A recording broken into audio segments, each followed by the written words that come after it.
lep pozdrav, spoštovani gostje, cenjeno občinstvo. Lepo, da ste se zbrali v takem številu. Se pravi, da je tema, ki na nek način znemirja ta postfaktiš nas vse. Zato tudi tokratno omizje.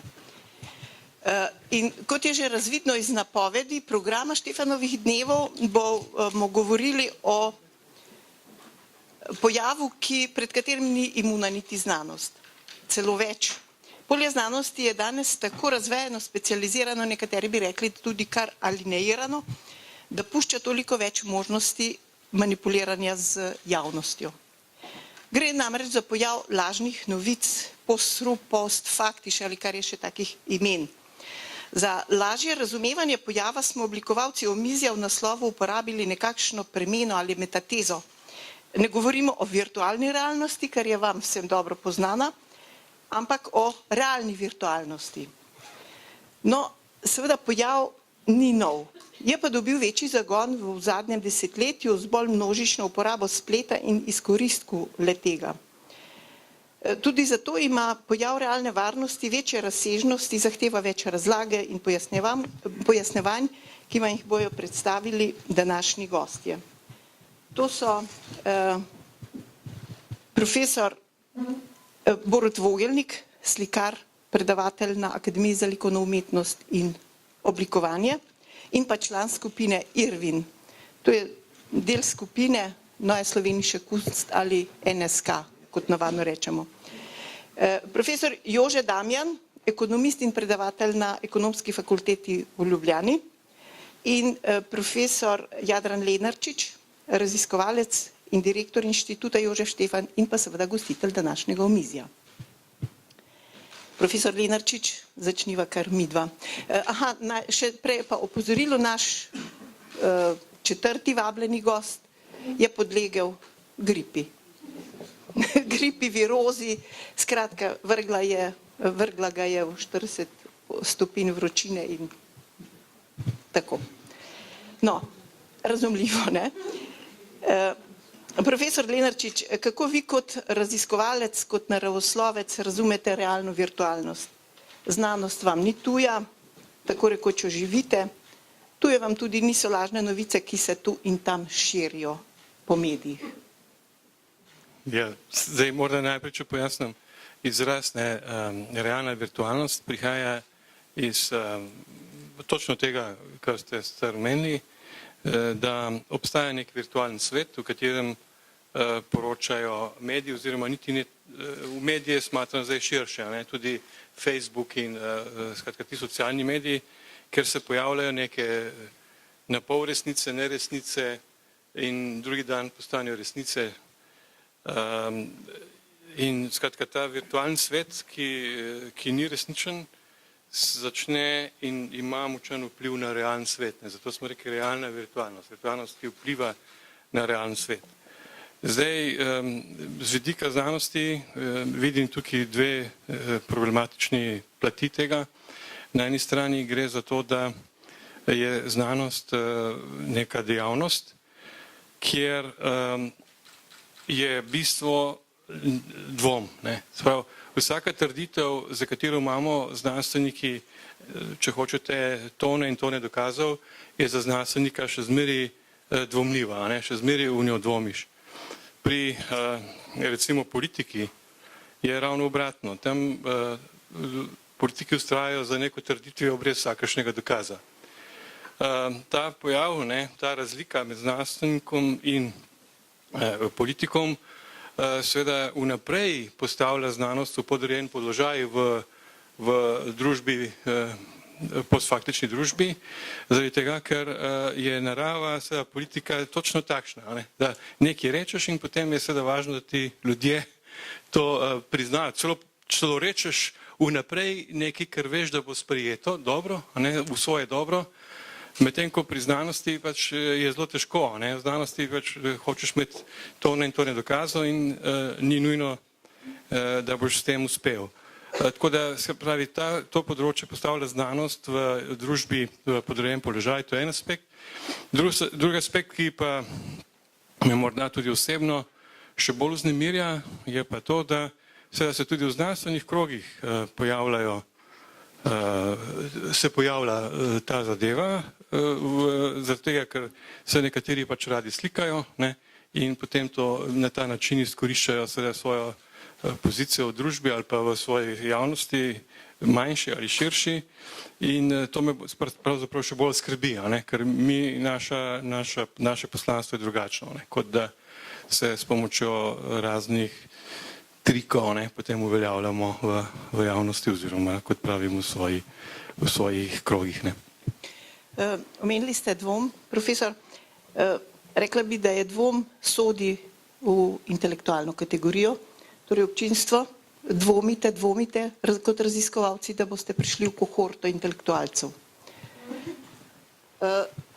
Profesor Damjan, vi ste ekonomist in eden naših najbolj pronicljivih raziskovalcev ekonomije pri nas. Za lažje razumevanje pojava vas sprašujem, kako se postfaktične novice pojavljajo v ekonomiji, če se sploh.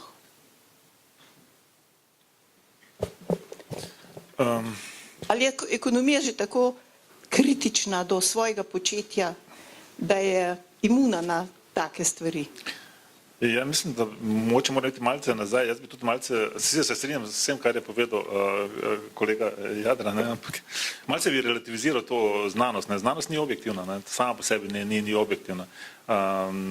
To je tudi bil en zelo dober zapis pred enim mesecem v reviji Science o tem, dejansko, da se mi slepimo kot znanstveniki, da smo mi objektivni. Ne, ampak gledajte, vsak od nas izhaja iz nekih osebnih prepričanj, nekaj nas je determiniralo v preteklosti, na podlagi tega potem oblikujemo neke hipoteze in predpostavke in potem, če se dejstva nekako ujamejo s tem, kar mi pričakujemo, ne, potem dejansko imamo občutek, da smo s tem potrdili na našo teorijo ali pa našo hipotezo. Ne.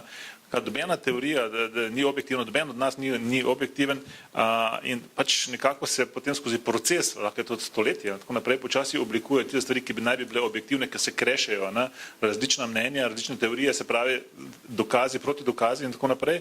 Tudi če so empirični, namreč, tudi smo se zaenkrat zadnjič pogovarjali, recimo en kolega ekonometrik je leta 1983 objavil v reviji, najbolj prestižni ekonomski reviji, American Economic Review, je objavil članek Let's take con out of econometrics, namreč ekonometrija, tista recimo nekako egzaktna veda znotraj ekonomije, ne, ki dejansko kombinira ekonometrične oziroma statistične metode, da potem na podlagi podatkov poskuša neko hipotezo dokazati ali pa ovreči, velja seveda kot tisto vrhunsko objektivno zadevo, ampak on je pokazal, on kot vrhunski ekonometrik je takrat pokazal, da je mogoče na podlagi tega naših začetnih prepričanj dejansko dokazati katerokoli teorijo z istimi podatki. Namreč on je vzel podatke o tem, koliko umorov, oziroma, koliko smrtnih kazni izvršijo po zveznih državah v ZDA in je potem pogledal pa število kriminalitete, oziroma obseg kriminalitete v ZDA po teh istih zveznih državah in je potem oblikoval 15 različnih hipotez. Glede na to, ali si bolj desničar, zelo ortodoksen desničar, ali si liberalec, ali si pa ultralevičar. In je potem oblikoval 15 empiričnih modelov in jih je potem ocenjeval z različnimi ekonometričnimi tehnikami in je pokazal, da je mogoče dokazati vse. Mogoče dokazati, da smrtne kazni odvračajo kriminal ali pa da smrtne kazni celo spodbujajo še več kriminala. Odvisno, kako model zastaviš. Kaj verjameš na začetku? Če si desničar, boš dokazal enostavno, da je smrtna kazen super zadeva, ker dejansko to zmanjšuje število kriminala. Tako da v bistvu znanost sama v sebi ni objektivna in seveda mogoče mnogi znanstveniki tudi sami po sebi špekulirajo. Že v začetku recimo Robert Lucas, eden najbolj znanih ekonomistov, ki je bil Nobelov nagrajen in tako naprej, v bistvu, ker je avtor te kontrarevolucije makroekonomije po letu 70, ki je uvedel racionalna pričakovanja v ekonomsko teorijo, je sam po sebi povedal, oziroma zelo dobra anekdota o njemu, ko je bil še študent in tako naprej, ker dejansko dejstva niso zanimala, ampak teorijo je hotel o dedovanju tam kot seminar nekako dokazati. In potem so ga pa kasneje, ko je bil pa že uveljavljen raziskovalec in najbolj znanih profesorjev na mikroekonomiji, Univerza v Chicagu seveda, so ga dobili dvakrat na lažje, oziroma da je potvarjal, oziroma da je vzel ene podatke, za katere je vedel, da niso pravi, samo da bi dokazal svojo teorijo, ker njega zanima matematika, on je pač poskušal pol matematični model iz tega narediti. In je rekel, to ni moja vloga, je rekel, da bi jaz zdaj se ukvarjal s tem, to drži ali ne drži. To me bodo že drugi uvrli kasneje, ampak jaz sem pač hotel ilustrirati svojo teorijo, sem pač zdaj v redu. Tako da z tega vidika ni tukaj neke objektivnosti, fake news, koliko širimo, to bo verjetno še kasneje prišli še do tega, dejansko, ko se znanost zlorablja, tudi ekonomska znanost, ko se zlorablja, da dosega določenih namenov, predvsem to počnejo politiki, mi ekonomisti pa doskrat tem zelo radi sodelujemo, ker se nam zdi fajn, da kdo uporablja našo teorijo. Pa mogoče nismo sami vse pokvarjeni, ampak pač fajn se da zdi, če kdo uporabi tvojo teorijo za nekaj. Če pa naša teorija oziroma naše prepričanja sovpadajo z tistimi prepričanji tistih, ki to uporabljajo, pa še toliko lepše. No, seveda, zlasti politiki, a ne. No, ampak tu sem se spomnila recimo na en zapis, eno analizo, ko ste govorili o modelih, ne, da, zdaj ne vem, morda sodobni ekonomisti zelo radi podlegate te ekonometriji, modelom in tako naprej. Naredite neko teleološko mrežo in potem realiteto vlečete na to mrežo. In če se seveda ne pokriva, kdo je kriv? Politika gotovo ne. To se vse prikroji, ne? In tu noter so kakšni triki skriti. Absolutno so, gledajte, če dejstva pač ne podpirajo teorije, je troh slabše za dejstva, tako pravijo. To je zelo grdo rečeno. Recimo, gledajte, te teorije, ki so zdaj upravičevale to politiko varčevanja, zategovanja, pa so austerity. To je tipičen takšen primer, ker so dejansko dve skupini ekonomistov zlorabili znanost dejansko v namen, ideološke namene.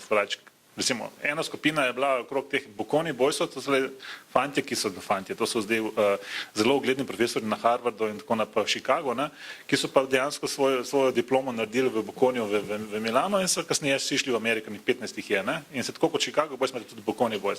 No in ta skupina verjame v to, tako kot Chicago Boys, da pač država nima kaj iskati v gospodarstvo, država se nima kaj mešavati v svobodo na naše izbire in da karkoli se država v to meša, je potem nastane veliko sranje, po domače rečeno, je to neučinkovito. In tako da so potem tudi poskušali pokazati to, da je v času krize, je zelo smiselno z strani države, da dejansko zmanjšuje svoj vpliv v gospodarstvu, se pravi, se umika ven, da dejansko zmanjšuje svoje javne izdatke, ker bo to imelo pozitiven vpliv. Se pravi, dokazali so, da je dejansko restriktivna politika države z vidika javnih izdatkov ima ekspanzionistične namene. S tem, da so tukaj, seveda, kar so naredili, je, da so pa priredili metodo, po kateri so to ocenevali. Zdaj so eno metodo ciklično, ne bom govoril detajlno, ker nima zveze, ampak eno metodo so uporabili, ki je totalno brez veze in ki ne deluje, oziroma, da bi lahko dokazali svoj prav. Kasneje so jih pa seveda številni drugi ekonomisti so jih pa popolnoma razsuli, na koncu je prišel pa IMF, spravi njihova ekipa dobrih raziskovalcev, ki je pokazala, v čem je to vse narobe. To je bila ena skupina, druga skupina je bila Reinhard Rogov, ki sta poskušala pokazati na zgodovinskih podatkih, na čim višji javni dolg, tem slabše za gospodarsko rast. In sta pokazala, da je menda ta čudežna, magična meja 90% BDP javnega dolga. Ampak, da sta to naredila, sta pa selektivno izbirala podatke, ker sta imela podatke za vse države za zadnjih 100 let, sta potem selektivno vključevala noter države in pa ena leta, ki mi niso pasali, so kar ven vrla. Tako naprej. In ta članek je bil potem objavljen v American Economic Review, vsi politiki so to citirali, tako kot Alessino pa Radanjo prej, vsi so to uporabljali za to, za politiko, ideološke namene, da treba zdaj v času krize znižati javne izdatke. In tudi naši kolegi, tako da Janševa vlada 2012 je dejansko kolega Šuštaršič, so isto uporabljali te iste argumente, ampak tukaj je šlo dejansko za zlorabo znanosti, se pravi za dejansko dobesedno poneverjanje, da bi dejansko dosegli neke politične ali pa ideološke cilje. Tako da tukaj je seveda, bi nekako mi ekonomisti se morali z tega, ali pa znanstveniki iz tega držati ven in dovoliti, kot je rekel Jadran, se pravi dvom, se pravi vse zadeve. Dakle, nimaš eno zadevo res trdno dokazano, potem se to ne bi smelo uporabljati v politične namene. Samo te modele so pa unisono razlagali vsi politiki, seveda, ker jim je šlo v prid, tudi ekonomisti. Tisti, ki so bili proti temu, no, by the way, Rogova je potem razkrinkal en postdoktorski študent, najbrž je tu še kakšen potencijalen ki bo recimo v prihodnosti kaj takega naredil. In seveda, kako to, da se glas ekonomistov ni bil bolj glasen, ampak je ravno recimo z pozicije moči, je del skupine z IMF-a tako meritorno postavil zadeve na neko drugo opcijo. Ja, vse so mnogi ekonomisti so potem pisali o teh zadevah, ampak v bistvu je pač zadeva Ni se slišalo. v roku 2 let, res je. Po drugi strani morate povedati, kako deluje znanost, ne, se pravi, ti kolegijalni odnosi. Včeraj sem dal na blog takšen zapis ven, v bistvu o perverznosti, nezmožnosti replikacije podatkov. Namreč, ko nek ugledni, etablirani profesor objavi neko zadevo, za katero se pol kasneje pokaže, da tega ni mogoče replicirati, kar se zelo pogosto dogaja, sploh pa recimo v družbenih ali pa znanostih, pa tudi na področju farmacije je dokazano, da 2/3 dejansko teh testov ne moreš ponoviti, se ne da. Ampak kada to objavi nek ugledni profesor, potem samo stroka oziroma kolegi ne bodo tega kritizirali, ker je pač nekako to ni oportuno, tem, ker je bilo objavljeno v ugledni reviji, tudi si uredniki ne morejo privoščiti, da bi dejansko potem šel komentar na to, ki bi se sul prejšnjo zdelo, ker bi to dejansko vrglo senco dvoma na njihovo prejšnjo odločitev, pa da je bil ta recenzijski postopek ta prav pa tako naprej. Če so pa gre za mlajše kolege, kaj pa mlajši kolegi naredijo? Njihova strategija pa preživetja, pa prilagoditev. Kar bo oni naredili, ne morejo replicirati nekega rezultata, ene analize empirične, kaj naredijo, začnejo vrteti alternativne specifikacije modela in potem enega izmed 100, ki jim pokaže približno podobne rezultate, uporabijo, da sploh lahko objavijo članek, drugače ne more članka objaviti, ne pride do objave in pa če bi podvomili v to vrhovno avtoriteto, potem bi imeli težave pri napredovanju, to se pač ne dela. Tako da v bistvu vsi imajo tukaj, vsi smo tukaj malo krivi, tudi med kolegi med sabo se redko na javni sceni preklamo. Če že to počnemo tam na kakšnih takšnih konferencah ali pa tako zasebno, drugače pa ne gremo v to izpostavljanje. Recimo Rogov je blazno zameril Paulu Krugmanu, ki ga je pod mačjo rečeno nabil v New York Timesu na svojem blogu, da je to bilo res nekaj grdega, ampak drugače pa tega kolegi ne počnejo med sabo, nažalost. Ja, profesor Vogelnik, takoj bom samo želela slišati mnenje profesor Lenarčiča, on je direktor ene najuglednejših raziskovalnih znanstvenih institucij. Profesor, če bi recimo vaš ugledni, etablirani raziskovalci doživeli recimo neko pritajno ali pa na štiri oči kritiko recimo z mladih raziskovalcev, bi vi to podprli, to, kar je zdaj profesor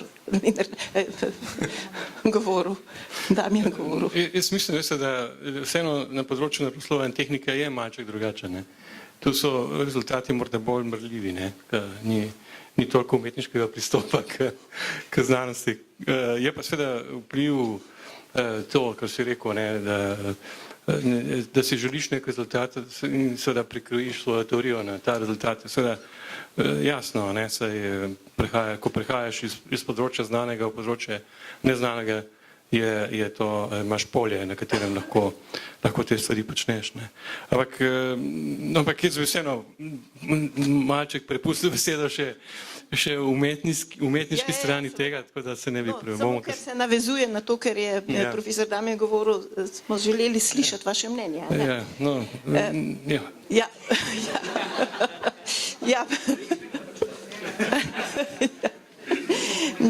Profesor Vogelnik, vi ste slikar, profesor na akademiji in pa član skupine Irwin, ki je v okviru kolektiva NSK Neue Slowenische Kunst v minulih desetletjih delala velike preboje v percepciji in spoznavanju kulture našega prostora na Zahodu.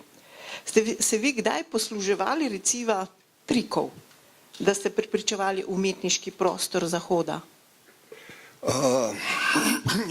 Vprašanje, kako definirate trik, kakor ste ga omenila. Mislim, to bi bilo treba precizno definirati in potem bi mogoče lahko na to bolj konkretno odgovoril. No, tu nisem mislila na fake, ne? Ne, se pravim, ampak lahko nekaj drugega povem v zvezi s tem. Gre za sledeče. Pod prvo bi rekel, da vsled problematičnosti razumevanja in prevajanja besede virtuelno v Sloveniji meni bistveno bolj paše alternativna dejstva. Mislim, da je ta beseda prišla v zadnjem času na plano v zvezi z problematičnim formuliranjem dejstev. Ne? Ampak a se vam ne zdi, da je to nek terminus technicus, ki se je pojavil ob spletu, ne? Ja, seveda, na vsak način. No, ampak kar se tega tiče, kar se teh alternativnih dejstev tiče, ne, smo pa jih malo prej slišali od gospoda Lorenčiča, da umetniškost ima neke specifike, ne, na tem področju. In moram priznati, da je to res. Ne, recimo preslepitev v umetnosti, ne samo, da ima, da je skozi zgodovino prisotno ves čas, ampak pravzaprav v enem izvornih mitov je direktno inkorporirano. Ne, recimo, to je ta mit o Parhasiasu in Zeuksisu, njuni tekmi, verjetno ga poznate, iz grške mitologije pač je znan. Njuna tekma je tako funkcionirala, ne, da je Zeuksis naslikal grozdje in potem so ptice bile preslepljene, ne, in so to grozdje hotele jesti, ne, in da njegova kvaliteta se je pokazala ravno v tem. Ne, in Parhasias je naslikal zaveso in ko so prišli k njemu Zeuksis in spremstvo in je Zeuksis rekel, no v redu, odpri zaveso, da bomo pogledali, kaj si naslikal, ne, se je ugotovilo, da pravzaprav ta zavesa je de facto bila naslikana. Ne? In je Zeuksis sam priznal, da je Parhasias izpeljal boljšo prevaro, bolj prepričljivo prevaro. On je zgolj prepričal ptice, medtem ko je Parhasias prepričal njega, Zeuksisa, umetnika, mojstra prevare. Ne? To je mit, jasno. Ne? Grški mit in kukor mit ima osnovne probleme celo v tem, da ni jasno, če sta oba umetnika živela v istem času. Za celo stoletje je vprašanje, da se mogoče križata. O enem se govori, da je živel v 4., v enem pa v 5. stoletju pred našim štetjem. Oba sta pa pomembna grška umetnika. Ne, ampak za mit, ki je v direktni vezi z zgodovino, če hočete z dejstvi, oziroma alternativnimi dejstvi, ne, in njihovo fiksacijo v neko naracijo, ne, to ni problem. Nikakršen problem. Ta alternativno dejstvo, da mogoče sta, mogoče ne živela v istem času, ni problem. Ne? Še hujše kot to, ne? Tudi zgodovinopisje, pravzaprav ta naracija, ne, zgodovinska, ima svoj mit. Mit o Simonidasu, tudi ta vam je verjetno poznan.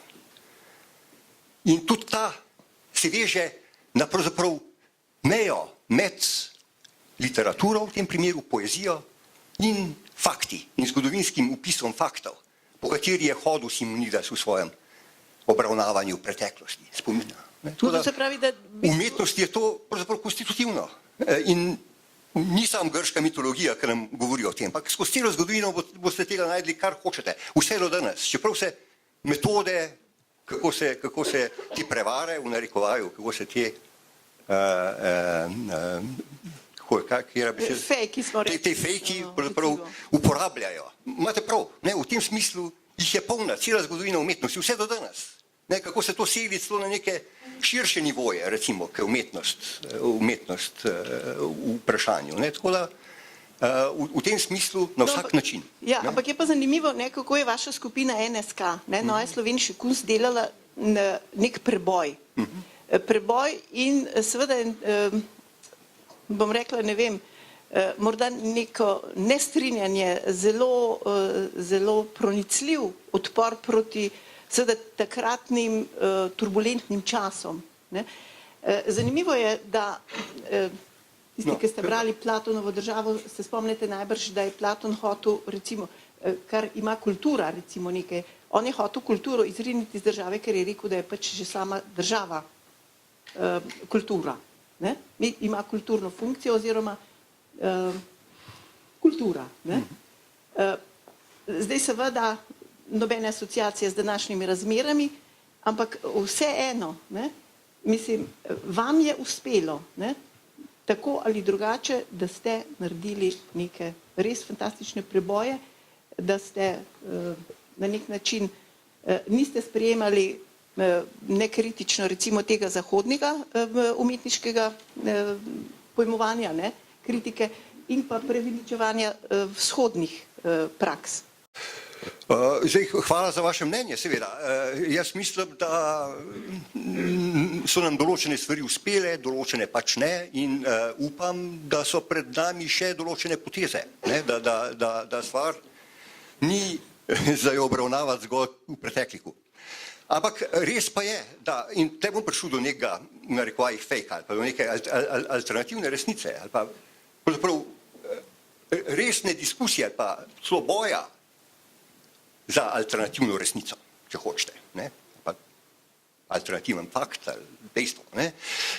Gre za sledeče, ne? Da mi smo imeli, kakor mladi umetniki, zelo resne dvome o zgodbi, ki smo jo slišali v Sloveniji, v času bivše Jugoslavije, v tem, kako in kaj z umetnostjo v tistem času v našem prostoru. Ne? Trdilo se je sledeče, da umetnost, ki se jo producira v Jugoslaviji in Sloveniji, je del tako imenovane internacionalne umetnosti in da dejstvo, da naši umetniki ne sodelujejo v internacionalnem prostoru, kar razen redkih izjem in zelo sporadično, se de facto ni dogajalo, ne? Da to dejstvo temelji zgolj na tem, da je med nami in velikim svetom kvantitativna razlika. Se pravi, da sicer smo del tega istega sistema, ampak zaradi tega, ker smo toliko manjši, bomo dalj časa čakali, da mogoče pridemo na vrsto. Ne? Nam se ta razlaga zdela skrajno problematična. In naša špekulacija, in to je ena od pomembnih osnov, na kateri je Irvin direktno temeljil, ne, je bila obratna, da ne gre za zveznost v relaciji, ne gre zgolj za kvantitativen odnos, ampak da gre za dialektičen odnos. Kar jasno povleče zelo resne konsekvence. Se pravi, direkten output tega razmisleka je bil, da vzpostaviti komunikacijo in skušati komunicirati z art sistemom v slovenskem in jugoslovanskem prostoru pomeni izključiti se iz komunikacije z internacionalnim prostorom. Mi smo v tem smislu vzpostavili direkten konflikt ali pa stopili v direkten konflikt. Ta linija se je odprla z Laibachom, by the way, ampak smo vstopili, če hočete, v to odprto bitko z... Ja, dobesedno. Seveda, Was ist Kunst pa še serijami nekih projektov predtem, je direktno vzpostavil direktno šizmo z percepcijo, ki je bila takrat uveljavljena v art svetu. V art področju, na področju Slovenije in Jugoslavije v tistem času, nedvomno. Ne? Ampak, samo da zaključim, ne? Se pravi, zakaj gre? Glejte, dejstvo je, da je modernistična umetnost bila organizirana, pogled na njo je bil organiziran striktno hierarhično. Samo cirka 5 držav na svetu je, ki so participirale na definiciji terminov, izmov, konstitutivnih, ne samo za moderno umetnost, ampak tudi za moderno umetnost. Vse ostalo je bilo podvrženo tem formulacijam, ki so jih formulirali v teh državah. Mi smo zgolj participirali v neki schemi, neki špekulaciji, če hočete, nekih drugih prostorov in ta drug prostor je to špekulacijo razgrnil čez cel svet. Trdilo se je, da je to globalna umetnost, da se tika vseh, pa vemo, da je bile iz te globalne umetnosti vsaj 4/5 populacije izključene. Šele danes se pravzaprav to premika. Ta popolnoma centralizirana hierarhična struktura je funkcionirala kot monarhija s centrom v New Yorku, dobesedno. In pogled iz New Yorka je bil de facto tudi za evropske zahodne države dominanten pogled enega dolgega obdobja. Taka zelo čvrsta, stabilna struktura, v katero smo se dovolili podvomiti, rečemo to. No, saj zato bi zdaj pa profesor Lenarčiča vprašala. Zdaj smo slišali profesor Lenarčič, kako je umetnost delala neke preboje na en tak zanimiv način, v bistvu na nek način brez izhodne situacije. Ne? A znanost, recimo, če naredimo nek transfer, recimo, ekonomisti vam naredijo algoritma, ne? In znanstveniki potem lahko po podobnem zgledu delate nek preboj, kolikor ni že absolviran. Ja, mislim, jaz bi morda začel malo iz druge strani. Ne. Kot smo zdaj videli, imamo primerov tega, kar govorimo postfaktična družba v zgodovini, kar naprej. Ne vem, če nismo kar ves čas bili postfaktična družba. Zdaj, kar mene preseneča, je to. Ne. Pred časom je nekdo rekel, mislim, da je bil predsednik Weizmana, da je rekel, da smo znanstveniki izgubili bitko v PR-u, torej v nastopanju v javnosti, ampak to se je nanašalo še na one čase, ko še ni bilo Facebooka, pa to, tehle mehanizmov. Zdaj smo znanstveniki razvili postopke, metode, orodja za svoje nasprotnike. Tlele smo pa še slabši. Tiste veje družbe, ki tukaj dobro uspevajo, kot vidite, recimo sploh ne morejo uspevati neke estradnike brez tega. Razlika danes proti tistemu, kar se je dogajalo morda še pred 10 leti, je v tem, da včasih so šle te medijske zvezde na dopust in so se tako, bi rekel, sramežljivo pustile slikati kakemu paparacu, kadar so imeli ravno ta pravo masko na sebi, so se pokazali. Danes imajo paparaca s sabo in v svojem kufru, ga kar sabo peljajo, potem imajo selfije, vse te orodje, potem imajo seveda, poleg tega imajo še vsa, ko bi rekel, dobesedno medije. Včasih, to smo se zadnjič pogovarjali, včasih si iskal pot do medija, zdaj ga imaš. Zdaj drugo vprašanje, zdaj je vprašanje, kako ti v množici teh informacij, ki jih imaš, ki jih pošiljaš v medije in jih daješ v medije, najdeš resnico. Če jo hočeš posredovati. Ampak sama teza o postfaktični družbi je, da resnica nima nič več teže kot laž. Zlasti je uspešna tista laž, ki najde sogovornika na drugi strani, poslušalcev. Jaz bi morda tu samo parafraziral Umberta Eka, ki je rekel, da je lepota omejena in grdota je neomejena, torej je božanska. Podobno je tukaj. Resnica je omejena, ker je fiksna in samo ena, recimo, če govorim malo poenostavljeno, neresnica je pa neomejena in zato je božanska. In zdaj, kako se boriti proti nečemu, kar je božansko, je seveda vprašanje. Tako da ta aspekt mene skrbi in kot pravim, tlele smo po svoji naravi verjetno vnaprej poraženci proti nekaterim drugim delom družbe. Zdaj, kar je zame zaskrbljujoče, seveda je, da tudi meni kolegi govorijo, da mi, če hočemo, recimo, bom poenostavljeno rekel, vlado prepričati, da vlaga več sredstev v raziskav in razvoj, da se moramo pojaviti v medijih, skratka posod, tudi na tak način, kar se meni zdi kot človeku, kot znanstveniku, kot, ne vem, kulturniku, intelektualcu, tako naprej, nepošteno. Jaz to ne želim početi v življenju. Ampak in nasprotno, želim si vlado politike, ki bodo, ne glede na to, a se jaz pojavim v medijih ali ne, razumeli, da je treba v raziskavi in razvoj, ki je del tudi kulture, ni samo utilitaristična stran znanosti, ne obstaja samo to, ali bomo zdaj zaslužili toliko denarja, ali bomo to in ono, ampak gre za ta kulturni del znanstvenega raziskovanja. Če to politika ne razume, potem s takih politikov nočem imeti. Ne, da bom se zdaj jaz spreminjal v nekega postfaktični inštrument, zato da bodo oni poslušali. To so ti razni aspekti, ki sem jih povedal. Drugače so pa od nekdaj, recimo sam, če še en primer povem, kako to funkcionira, sem pred davnim poslušal na italijanski televiziji pozno zvečer ali po noči, ko so imeli diskusijo o cepljenju ali necepljenju.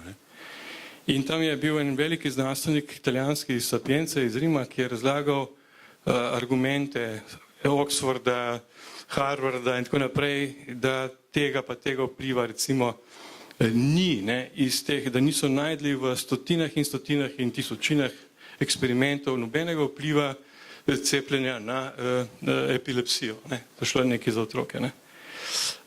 Nasproti so mu postavili neko gospo, ki je pa trdila, da ona noče cepiti svojega otroka, ker bo dobil epilepsijo.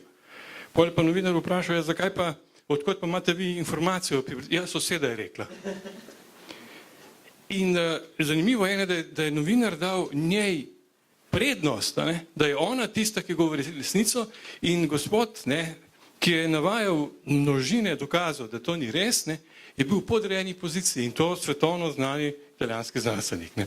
To so ti aspekti, to je zame ta aspekt, negativen aspekt take družbe, ki se jaz malo bojim, no, ko ne rečem. Mislim, bojim se ne fizično, ampak v smislu, kaj bo iz nas nastalo, če bomo sledili v taki smeri razvoja. Ja, to je zelo dober primer, ne? Zato se mi zdi, da so tudi take razprave, ne? Kot je danes, pa najbrž bo še katera in jih je bilo ogromno, pomembne, ne?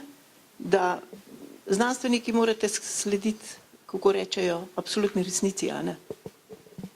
Ja, neki, ne.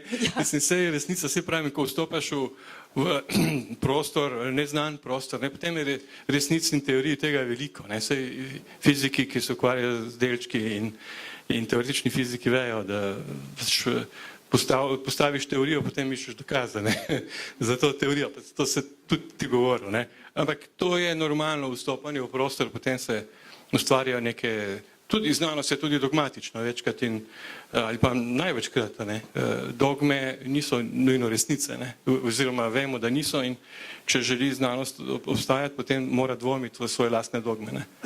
Kar pa ni res za morda mnoga druga področja, ne, ker so dogme nosilc sistema, ne. Ali pa se lahko na neke druge načine premikajo, a ne? Ja.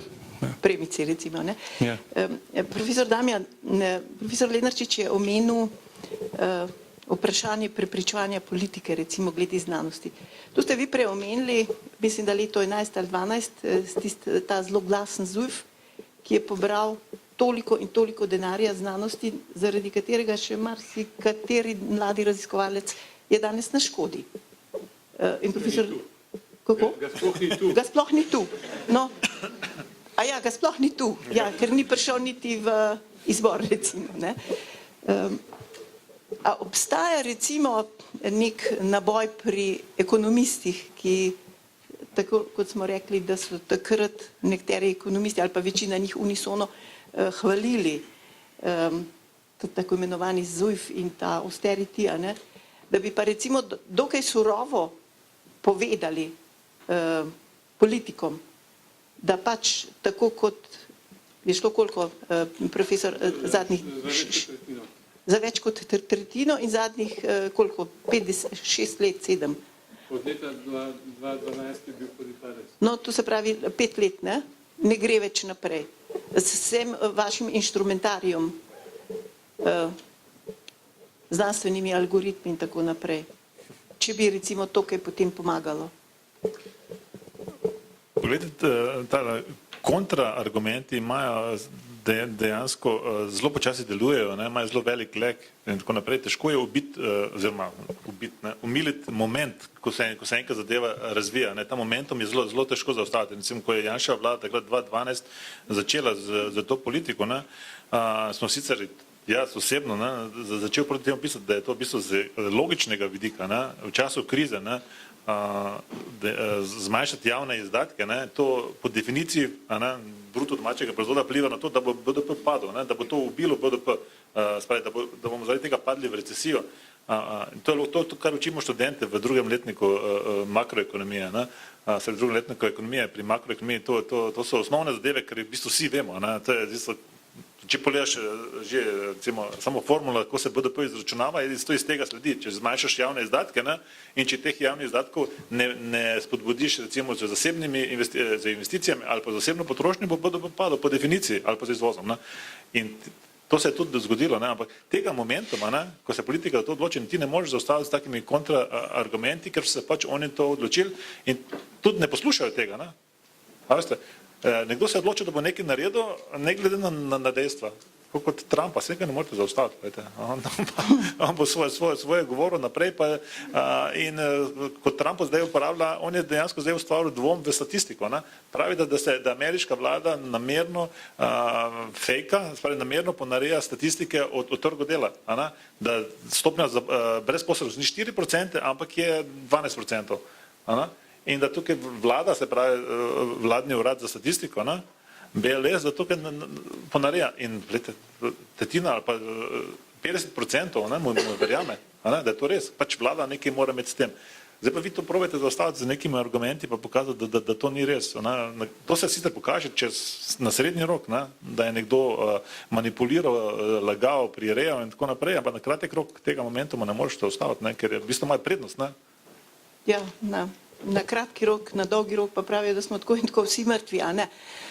Ampak, veste. Ja, s tem, da ta izjava vzeta iz konteksta od Keynesa. Ja, to pa je tudi res, ja. No, ampak je mogoče na mestu, ne?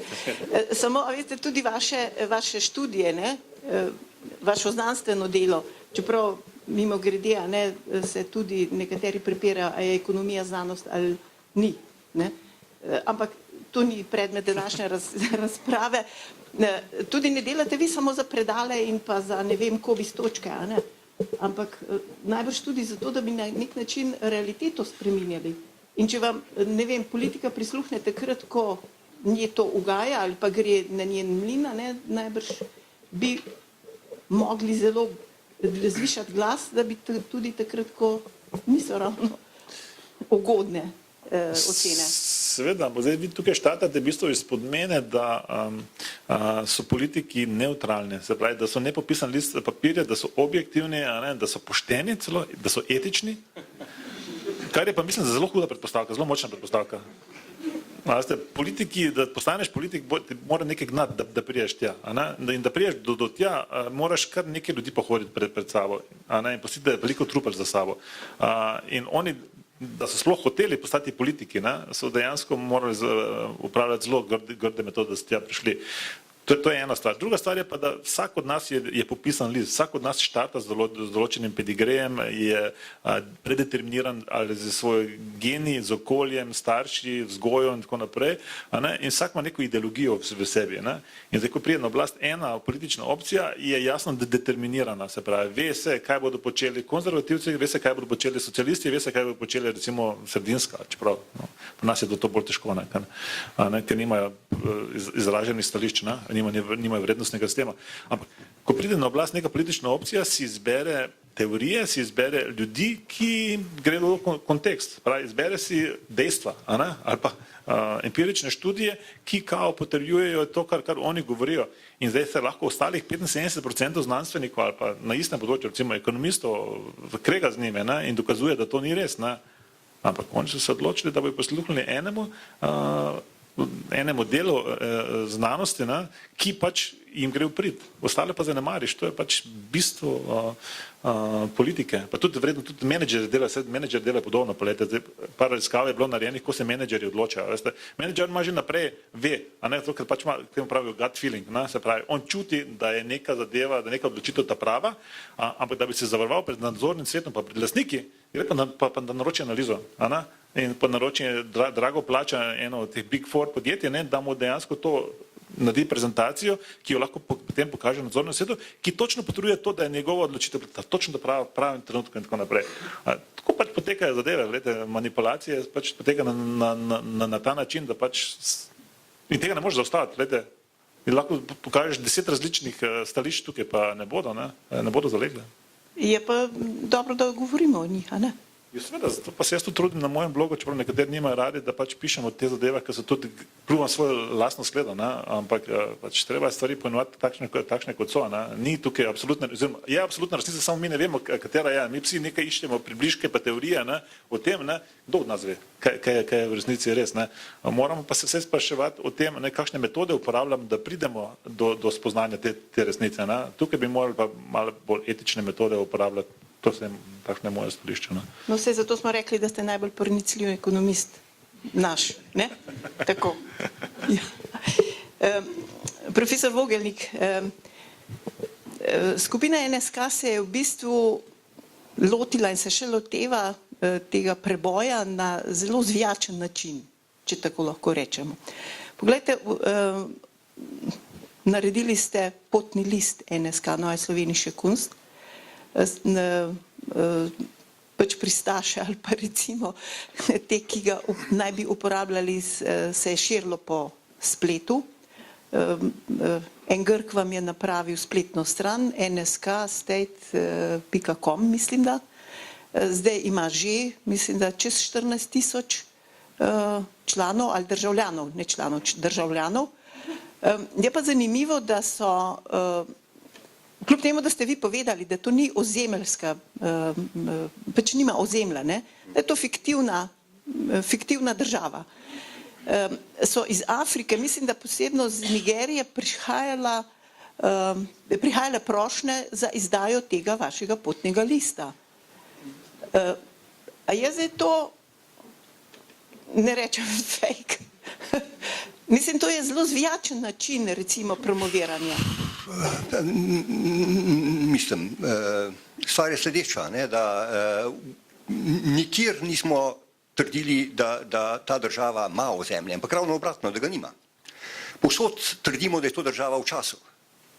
Spravi, nikakršne žvijače, kar se tega tiče, vse je jasno in potencialno, če hočete. Ne? Je skupnost temelječa na skupni ideji in delovanju več kot možna. Recimo Thomas Hobbes definira Commonwealth kakor strinjanje, se pravi, skozi besedno strinjanje med določenimi konkretnimi osebki. Se pravi, strinjanje o tem je baza, iz katerega kakršenkoli Commonwealth sploh lahko izide. Ne? Kar se tega tiče, mi delamo podobno, ali pa tako rekoč identično, da se držimo tega principa. Problem je, kadar prihaja do misunderstandinga, ampak v našem primeru in v primeru Nigerijcev je še vprašanje, če tle rešilo za misunderstanding med nami in Nigerijci generalno, ker, kakor veste, Nigerija ni nepismena, kar se računalništva tiče, delež od tega, ampak celo ključni skem projekti izhajajo iz Nigerije. Ne? Tako da de facto so neki umestniki, posredniki, ki so izkoristili lastne sodržavljane, pa še tle vprašanje, kako in kaj. Z drugo besedo, vam bom povedal en primer, ki je zelo zabaven, kar se tega tiče, kjer trči ta, če hočete, fikcija, kakor se je imenovala, ne, ob čisto realnost, ki postane meso. In sicer kako?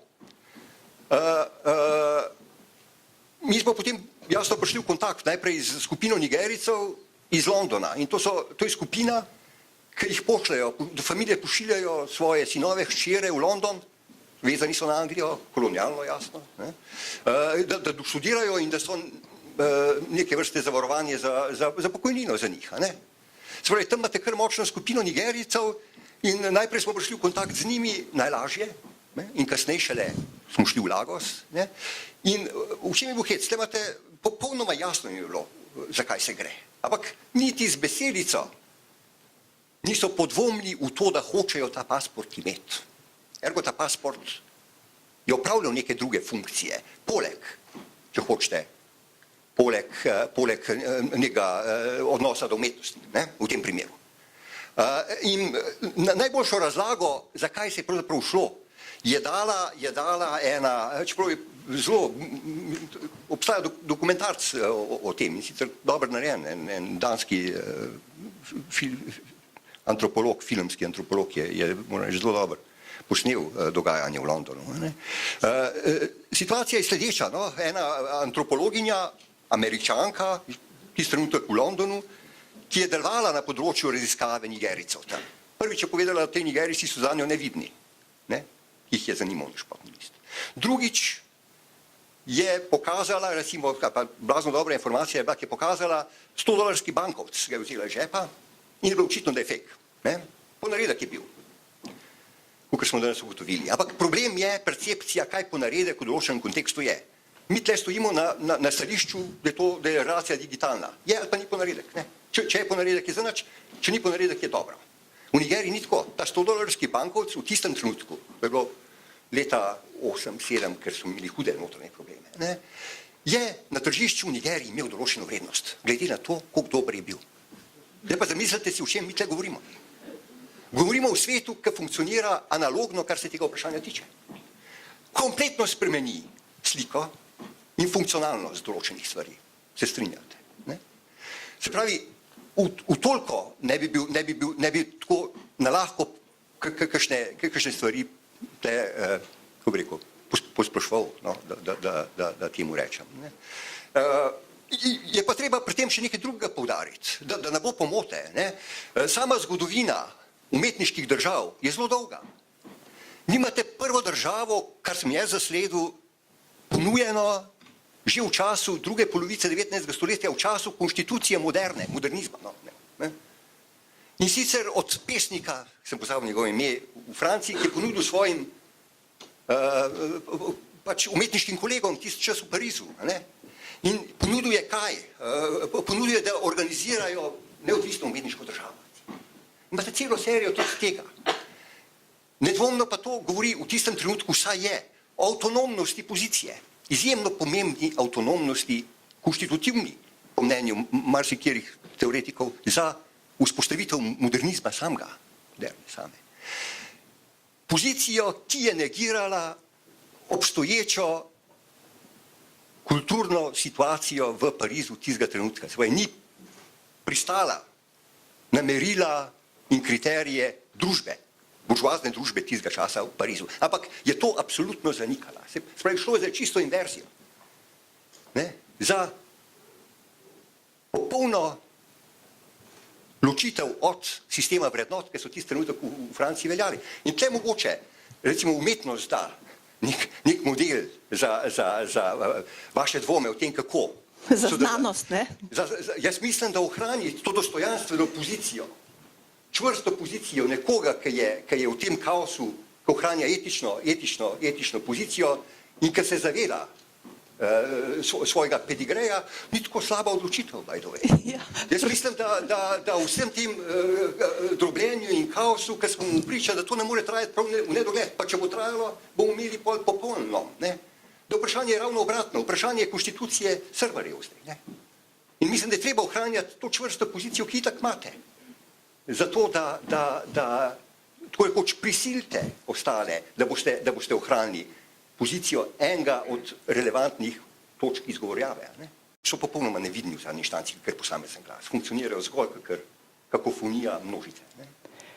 Ja, profesor Lenarčič, nekaj odkimavate, ne? Ne, se strinjam. Strinjam se, prvič sem dobil še dve misli. Ne? Prvo, kar je, ne,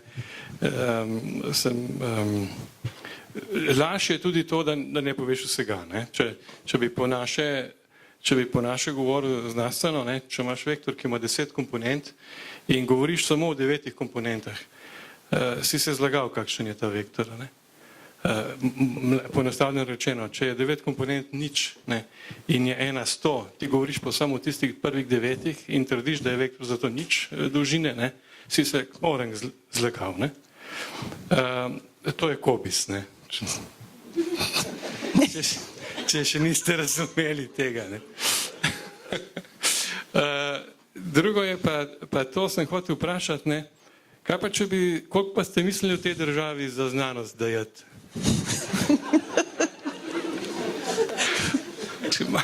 Ker bi morda pristopili, ne, potem množično. To je bila prva ideja, druga pa, če bi morda mi naredili tudi eno paralelno državo virtualno, ne, kjer bi za znanost dajali 10% bruto družbenega proizvoda, ne, to boš ti izračunal, koliko se splača, ne. Tako da to sem mislil povedati. Vprašanje pa je bilo? Mislim, da ste virtualno tudi. Ja. Ja, Bitcoin, ja. Tako izdala tudi valuto, ne? Virtualno valuto, kot je Bitcoin in tako naprej. In v bistvu, veste, vredno, včeraj sem študentom razlagal pri makroekonomiji predavanje o denarju, sem vedel, ne? Koliko je vreden denar? Ker nima notranje vrednosti, nima denar, nima domene, na nič se ne veže se ne da za to, ampak govorim, da je to fiat money, ko se to reče slovensko, nič vreden denar. Nima do mene notranje vrednosti, v bistvu, ko vi zaupate v 100 evrov, ne, v bistvu vi zaupate v izdajatelja, vi zaupate v, recimo, to je centralna banka, ampak centralna banka ima za sabo kritje države, vi zaupate dejansko v državo, ne. In v tem primeru pri Bitcoinu, ne, recimo, če tega ni, ne moreš zaupati v državo, v bistvu zaupaš samo to, da drugi verjamejo, ne, da to ima neko vrednost, ne, in na podlagi tega ti lahko potem seveda pride do transakcij, ne, do menjav in na podlagi tega seveda pride potem tudi do vrednosti, ne, da v bistvu zdržuješ neko vrednost. Veste, kolikokrat je Bitcoin že padel, ne, kolapsiral in potem se spet pobere nazaj, ker za ljudje verjame, da ima to neko vrednost v zadnjem. In tako da v bistvu to se lahko hitro zmenta, ne. A veste, ljudje bi bili pripravljeni tudi realen denar investirati v to, v fake zadevo, ne, v fake državo, v fake denar, v karkoli, ne, ker pač verjamejo v to, ne. To je najbolj zanimivo, ne, pri tem. In zdaj pa, kar še nismo omenili, ne, ko imaš pa na voljo take instrumente, seveda ta omrežja, ki jih imamo, ne, socialna omrežja, ne, je pa ta zadeva blazno enostavno narediti, ne, veste, to je pa, ampak pustimo to. A ste vi, profesor Vogelnik, hoteli še kaj dodati zdajle? Ne, sam sem hotel to omeniti, o čemer smo se zadnjič pogovarjali in kar je profesor Damjan izpostavil, da te virtualne skupnosti, ker so Google in tako naprej, funkcionirajo ravno na tem, da funkcionirajo ne na teritorijalnem, ampak na virtualnem. Seveda, po drugi logiki, a ne, se pravi, ni vezana na prostor, ne, in v tem ne samo, da imajo možnost konstituirati pogoje, mislim, se pravi, tle gre za popolnoma druge dimenzije, to je treba priznati. Ampak koncept je pa zelo podoben v zadnji inštanci. Ne samo hujška to je, da Mark Zuckerberg, kakor sem slišal, se začenja ukvarjati z vprašanji konstitucije ali pa problema sreče človeštva.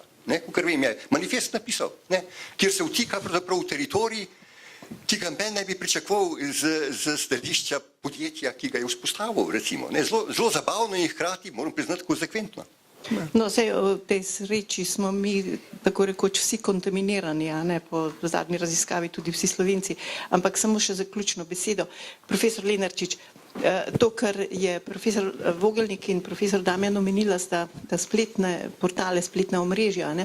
Jaz sem prebrala, da v Ameriki znanstveniki pobirajo denar na Kickstarterjih in na teh podobnih platformah, denar, kjer ponujajo raziskave, kako živeti na Marsu. Velike denarje si pridobivajo na ta račun. A boste kdaj kakšnega vašega raziskovalca poslali na te platforme, recimo, če vam zmanjka kdaj denarja?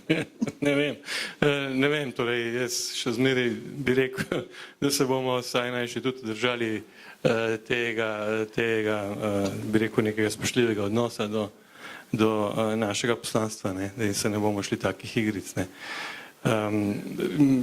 Bi pa rekel, ne, da seveda pričakujem, da se bo zgodilo to še naprej, kar je seveda absurd, ne, pa paradoks, da smo znanstveniki razvili orodja v šolo škodo, vsaj kar se tiče pozicioniranja znanosti v tem prostoru, če se seveda ne bo družba zavedla nekega trenutka, to jaz verjamem, da se bo, no, nekem trenutku se bo družba zavedla, da v tej množici dezinformacij, informacij in tako naprej velja tudi ustrezna drža, ne, neke skupnosti ali pa posameznika. Ampak v kratkem bo ta naša drža verjetno zgubljena. Drugo, mislim, da tudi znotraj, kar sem že na začetku omenil, bojim se, da bo tudi znotraj naših krogov, ne, s temi urodji, da bodo zgubljali tisti, ki imajo neko, bi rekel, držo, ne, proti tistim, ki bodo pač izkoriščali to okolje. In tretje, ne, kar se jaz napovedujem, da se bo začelo hitro dogajati, ker zdaj ta beseda postfaktični, to se širi, postaja medijska beseda, ne. Da bomo v kratkem tudi v tem smislu doživeli paradoks ali pa negacijo stanja, ne, ali pa procesa, namreč da bodo tisti, ki uporabljajo ta orodja ravno za svojo lastno uveljavljanje v postfaktični družbi, govorili kot branitelji pred postfaktično družbo, ne? Da se nam bo to začelo zelo na hitro dogajati. Jaz trdim, da v manj kot nekaj mesecih, ne? Da bomo po medijih brali o braniteljih, ne? Proti zablodam postfaktične družbe. Ne? Ja, profesor Damjan, no, apropo samo tega, ne, mislim, tudi zdaj že pišejo, ne, da najbolj slavni bomo tisti, ki smo anonimni v tem smislu, ne, ne tisti, ki so, tako kot ste vi že prej rekli, ne, kar naprej na prvih straneh, pa ne vem, kje še, ne. Ja, jaz bi se rad strinjal z Jadranom glede tega optimizma, ne, da bomo v bistvu, da bo človeštvo, ne, da bomo mi sami spoznali, da je to v bistvu ta fake, ne, je res fake, da pač na tem ne morem graditi realne prihodnosti in tako naprej, ampak se bojim, da je preveč optimističen, bistveno preveč optimističen. Namreč, kar je treba vedeti, ne, je, da v bistvu, to smo že prej ugotovili, da ljudje najbolj verjamejo svojemu referenčnemu krogu ljudi, se pravi, okolju, v katerem živiš, če ti to pove najboljši prijatelj ali pa mama oziroma starši, temu bistveno bolj verjameš, kot če to slišiš od enega znanstvenika. To je prvo dejstvo. Zdaj pa nevarnost tega tehnološkega razvoja je potem, ko smo na socialnih omrežjih, in ta optimalna velikost teh, recimo Facebookov je tam nekje do 100 prijateljev, pod narekovaje, in v bistvu se ti napajaš iz tega kroga, tvoje informacije, tvoj krog je tam in tem ljudem ti verjameš, ampak z tem tehnološkim razvojem pa v bistvu ti lahko vplivaš na zavest teh ljudi. A veste, recimo to, kar je Trump uporabil, recimo strategijo, ki jo uporabil Obama pred 8 leti, za zmago na volitvah, ali pa Obama, oziroma ali pa Trump. Pri Obami so šli tako, da so šli, je bila tudi manipulacija, ne politična, čista, so šli od doma do doma, agenti oziroma tisti, ki so pač preprečevali volivce, naj grejo voliti, in so v bistvu osebno preprečevali. Obama je uporabil pa drugo metodo. On je pa dejansko najel podjetje Cambridge Analytics, ki so dobili podatke od Facebooka, in so potem te podatke obdelovali in so dejansko gledali v okoljih, ki so Trumpa najbolj zanimala, ker so politično najbolj polarizirana, kaj ljudje o tem mislijo, in potem so ciljno targetirali prek Facebooka te skupine ljudi, recimo tam Rust Belt v ZDA, tam, ker so najbolj ogorčeni nad tem, ker so pač izgubili službe, ker je šla industrija stran, pa ker se bojijo migrantov, čeprav jih ni tam, ampak se jih bojijo zaradi tega, in so dejansko njih ciljno targetirali, in potem prek Rusije, prek Makedonije, Makedonija je bila ena močna skupina, ker so dejansko širili fake news. In se bojim, da bo ta zadeva zdaj so tudi ostali opazili to, da v bistvu v političnem marketingu se to uporablja tudi že na področju industrije oziroma prodaje izdelkov in storitev, ampak da bo zdaj vsi ugotovili, da je to, kakšen potencial se tukaj skriva, kako ti lahko dejansko zmanipuliraš ljudi, da bodo kupovali točno ta produkt in tako naprej, kar se sicer že dogaja, ampak ta zadeva bo šla še predvsej bolj naprej. Ne bomo verjeli znanstvenikom, da je nekaj vredo ali ni vredo, ali da je nekaj boljše ali slabše in tako naprej, ampak bomo verjeli svojemu referenčnemu krogu ljudi, ki ga pa lahko zelo hitro, lahko zmanipuliraš. In jaz se bojim, da bo zadeva šla še kar nekaj časa, preden bo prišlo do zloma, če bo prišlo do njega.